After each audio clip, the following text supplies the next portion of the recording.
ABC Podcast. Estamos en la historia. Tic-tac, tic-tac, tic-tac. Nada menos que 15 años. Ese fue el tiempo transcurrido entre que Alfonso XIII conoció al que sería el amor de su vida y el día en que España conoció finalmente la relación en una insólita entrevista exclusiva en la revista Crónica. ¡Lo sabía! No se confundan, no hablamos de la reina Victoria Eugenia de Battenberg, sino del amante que el rey tuvo durante más de una década, con la que tuvo 2 hijos en secreto y a la que visitó a escondidas durante años en un palacete pegado al Palacio Real que él mismo sufragaba. Su nombre: Carmen Ruiz Moragas.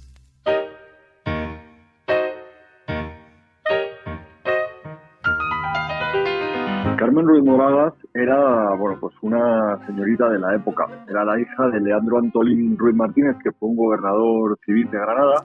Y pues era una persona educadísima, que sabía francés, inglés, que era algo bastante inusual en la época, ¿no? Además tenía dotes para la interpretación y vocación para ello, y se convirtió en una de las principales actrices y más afamadas de la mitad del siglo XX. La intérprete había dado sus primeros pasos profesionales en la compañía de María Guerrero. Allí destacó pronto por su talento e inteligencia, hasta que se convirtió en la primera actriz del teatro español. Hasta allí fue Alfonso XIII, en 1916, a ver el estreno de La Dama de las Camelias. Carmen interpretaba el papel de la protagonista y el rey, nada más verla, se quedó prendado de ella.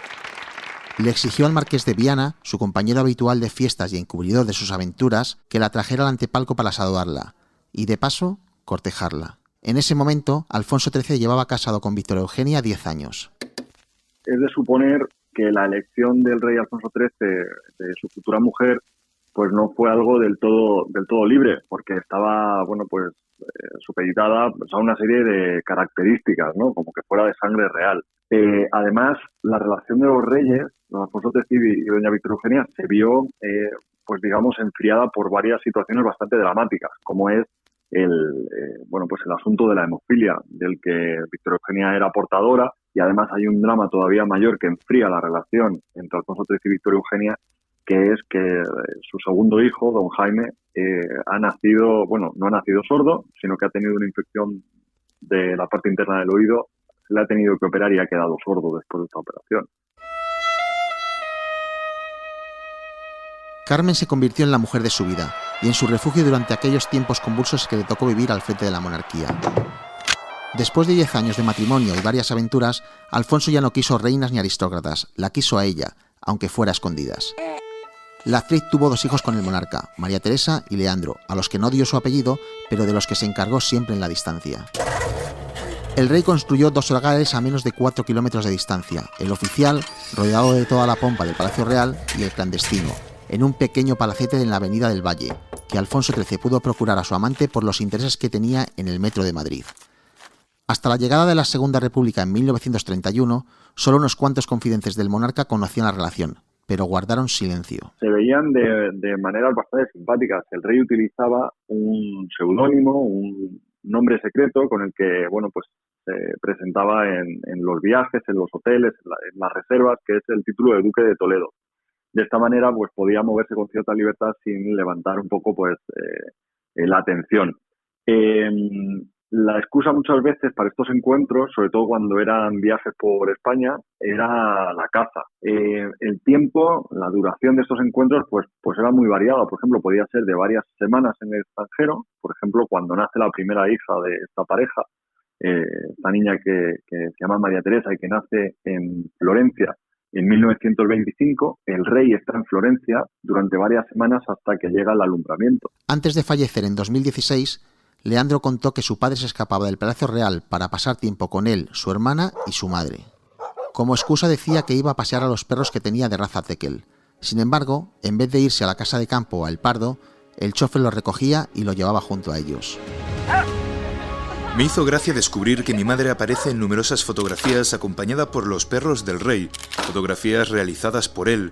En casa también compartiría algunas horas con nosotros antes de regresar al mundo real. Para entender bien la relación del rey con estos 2 hijos, extraoficiales, que es que en el año 1931 se proclama la Segunda República y entonces el rey se tiene que marchar, ¿no? En esta fecha, María Teresa, su hija mayor, tiene 6 años con lo cual ella sí conoce a su padre y lo trata, pero Leandro Alfonso solamente tiene 2 años. Es un señor que conocen, que es atento, amable, cariñoso, si se quiere, con ellos, pero no es un trato de padre a hijo. De hecho, tendrán que pasar algunos años para que don Leandro y María Teresa conozcan cuál es su origen, ¿no? Porque ellos pensaban que eran los hijos de un militar que vivía en el extranjero. Algunos historiadores sostienen que el rey se planteó solicitar al Papa la nulidad de su matrimonio con Victoria Eugenia, alegando que ésta le había ocultado durante años la terrible enfermedad de la que era portadora y que le había costado la vida a 2 de sus hijos.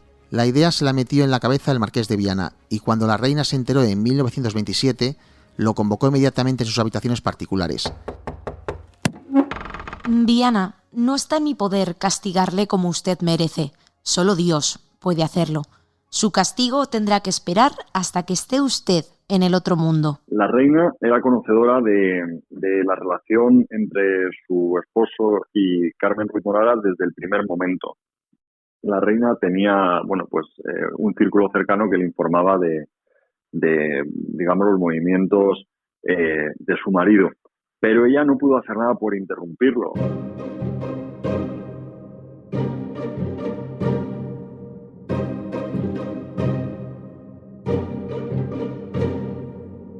La relación entre Alfonso XIII y Carmen Ruiz Moragas fue muy sólida durante más de 10 años. Eran como un matrimonio sin haber pasado por el sacramento. Si el monarca hubiera obtenido el divorcio, su relación habría sido también mucho más pública de lo que fue.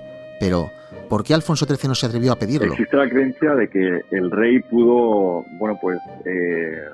plantearse en algún momento de su vida la posibilidad de anular su matrimonio, ¿no? La realidad es que sencillamente nunca lo hizo, nunca lo llevó a cabo, porque el motivo en el que se apoyaría para ello, para poder anular su matrimonio, la supuesta ocultación de que Victoria Eugenia podía ser portadora de la hemofilia, es algo completamente falso. La reina Victoria Eugenia nunca lo ocultó, de hecho era vox populi. La llegada de la Segunda República hizo posible que se desvelase lo que hasta ese momento se había mantenido en un discreto silencio. Su aventura fue utilizada por la prensa para airear los trapos sucios del monarca tras su marcha al exilio. Eso fue lo que hizo la revista madrileña Crónica, el 19 de julio de 1931, cuando publicó una entrevista con Carmen Ruiz Moragas, realizada en su propia casa, hablando sin tapujos de su relación con el rey.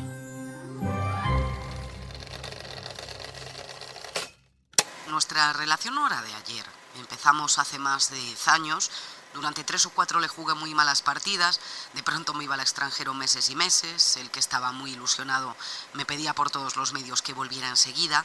Cuando por fin regresaba a Madrid y hacíamos las paces, era de nuevo para irme a viajar. Al final se cansó de esas chiquilladas y me regaló esta casa con todo lo que hay dentro y me dio hijos para que sentara la cabeza. No tengo la menor queja de él. Conmigo ha sido siempre muy cariñoso, simpático y espléndido. Su pena, y la mía, ha sido siempre tener que vivir separados, ocultando nuestro amor y tener que vernos en secreto. Cuando terminó la entrevista, intentamos en vano hacer algunas fotografías familiares, pero la intimidad de esta mujer extraordinaria es inexpugnable. Al pedirle que se dejase retratar con los 2 hijos que le quedan de ese pasado inmediato, se excusó inteligentemente, diciéndonos que los pequeños la envejecen. Luego le pregunté por la última vez que había visto al rey. No hace mucho. Puede usted creerme que lo que más le entristecía no era haber perdido la corona, sino la idea de no poder volver más a España. Para él, que ha viajado tanto, no hay nada como este sol de nuestra tierra. Quedamos en vernos pronto y nos veremos. No sé dónde ni cuándo, pero nos veremos. Al despedirnos, los dos estábamos muy afectados y me dijo: comprendo que prefieras quedarte en nuestra patria, respeto tu sentimiento y te envidio. Mejor, así no seremos 2 los que tengan que recordarla desde lejos. De todas formas, acude enseguida donde yo te llame para traerme un poco de sol de España.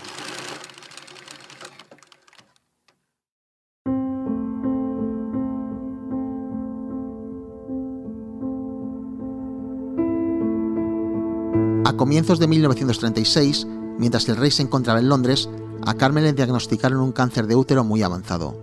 Durante su convalecencia, Alfonso XIII fue informado continuamente de su estado. La actriz murió finalmente el 11 de junio, pero antes pidió un último deseo: que le pusieran una ramita de canela en la boca para que oliera bien cuando el monarca fuese a verla. Y no se equivocó. El entierro se retrasó 2 días para que al rey le diera tiempo a viajar a España en secreto para darle el último adiós. El cadáver se preparó para el velatorio en el salón principal de la casa donde se había producido la entrevista y en la que ellos se habían visto tantas veces. Alfonso XIII llegó de incógnito durante la madrugada del día siguiente. Nada más verla, se acercó y le dio un último beso en los labios. Inmediatamente después, su conductor tomó la carretera rumbo a Irún. La visita nunca trascendió.